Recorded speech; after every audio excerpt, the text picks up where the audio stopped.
చూడండి ఒకసారి. Medium size 2. ఇది స్టమక్ హెడ్ బాడీ వస్తుంది, స్టమక్ బాడీ వస్తుంది.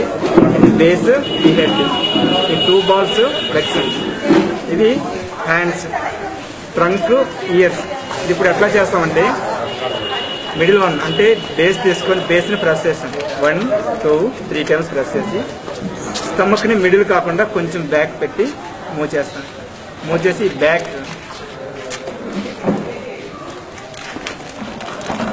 బ్యాక్ మొత్తాన్ని ఫిల్ చేసేస్తాం బ్యాక్. అప్పుడు బ్రేక్ అవ్వకుండా ఉంటుంది. తర్వాత మనం ఇది లెగ్స్, ఇది హ్యాండ్స్ అనుకున్నాం కాబట్టి లెగ్స్ని ఒకసారి చూడండి. 1 2 3 times 1 2 3 ఇట్లా చేయండి. నెక్స్ట్ హ్యాండ్స్ కూడా ఇట్లాగా స్టిక్స్ చేయండి. 1 2 3 times చాలు, స్టిక్స్ అయిపోతుంది.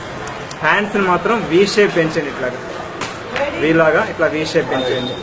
లెగ్స్ని చివరి ఇట్లా 2 fingersతో ప్రెస్ చేసి బ్యాక్ పెంచేయండి. లెగ్స్ ఇట్లా, ఇది కూడా సేమ్ అంతే.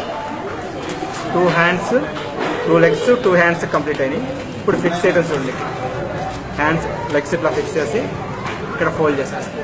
నెక్స్ట్ సెకండ్ కూడా నెక్స్ట్ హ్యాండ్స్ ఇక్కడ ఫిక్స్ చేసి ప్రెస్ చేసి ఫస్ట్ రైట్ హ్యాండ్ని ఈ ఫింగర్స్ ఇట్లా ప్రెస్ చేయండి. ఇట్లా ప్రెస్ చేసి బెండ్ చేస్తాం. నెక్స్ట్ లెఫ్ట్ హ్యాండ్ని కొంచెం ఇట్లా బ్యాక్ ప్రెస్ చేసుకొని దీంట్లో 1 ball పెడతాం. 2 hands కంప్లీట్ అయింది. నెక్స్ట్ హెడ్, ఈ హెడ్ని ఇట్లా మూవ్ చేసి కరెక్ట్ చేసుకుంటాం. ఈ బ్యాక్ మొత్తం స్మూత్గా చేస్తాం, ఎందుకంటే మనం చేసిన వాటిలన్నింటినీ గట్టిగా స్టిక్ అయిపోతాయి అన్నమాట. తర్వాత మనకి ఇంకా 3 balls ఉన్నాయి. 3లో 2 balls పక్కన పెట్టి 1 ball తీసుకొని స్టిక్లా చేసి దీన్ని కోన్ షేప్ చేయాలి. ఈ కోన్ షేప్ తీసుకొని ఇక్కడ ఫిక్స్ చేస్తాం ట్రంక్.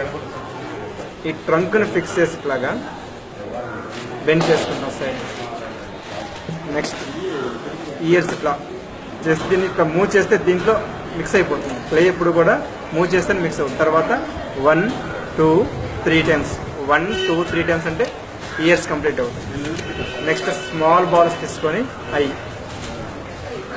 ఇట్లా స్మాల్ బాల్స్ తీసుకొని నెక్స్ట్ 1 2 3 స్మాల్ బాల్స్ తీసుకొని 1 బాల్ని స్టిక్లా చేయండి. ఇట్లా స్మాల్ స్టిక్లా చేసి ఇక్కడ జంజం వేస్తాం గణపతి. ఆ తర్వాత వీటిని కోన్స్, స్మాల్ కోన్స్ లాగా ఇట్లా స్మాల్ కోన్స్ లాగా చేసుకొని వీటిని దంతాలు పెట్టేస్తాం. ఇది గణపతి. తర్వాత ఇక్కడ మనం ఎట్లాంటి టూల్స్ యూజ్ చేయలేదు. టూల్స్ లేకుండా ఒక పేపర్ తోటి దీని మీద డిజైన్ కూడా చేస్తాం. ఇట్లా పేపర్ ఇట్లా ఫోల్డ్ చేసుకొని, అందరికీ టూల్స్ అవైలబుల్గా ఉండవు కాబట్టి దీన్ని ఇట్లా మోడల్ చేసుకోవడం జరిగింది. ఇదిగోండి ఇట్లా నామాలు పెట్టుకోవచ్చు. ఇట్లా నామాలు పెట్టి దీంట్లో ఒక స్మాల్ బాల్ పెట్టేస్తాం. ఇంతవరకు కంప్లీట్ అయింది. ఇంకా మోర్ అండ్ మోర్ ఇంకా ఎక్స్ట్రా ఇంకా ఎక్కువగా చేసుకొని రావచ్చు. గణపతిని రకరకాలుగా చేసుకొని రావచ్చు. బేసిక్గా మనం పూజ చేసే గణపతి మాత్రం ఇలా ఉంటాడు మనకి, కాబట్టి మనం ఇట్లా చేయడం జరుగుతుంది. ఫస్ట్ ఇదిగోండి 1 big 1 medium 3 small తీసుకున్నాం.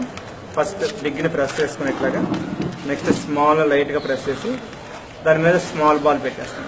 దీన్ని తీసుకొచ్చి ఇక్కడ జాయిన్ చేస్తాం కిరీటం. తర్వాత ఒక బాల్ ఇక్కడ ఫిక్స్ చేసి దీంట్లో ఒక డైమండ్ లాగా ఒక బాల్ ఇక్కడ ఫిక్స్ చేస్తాం. కంప్లీట్ అయిపోతుంది.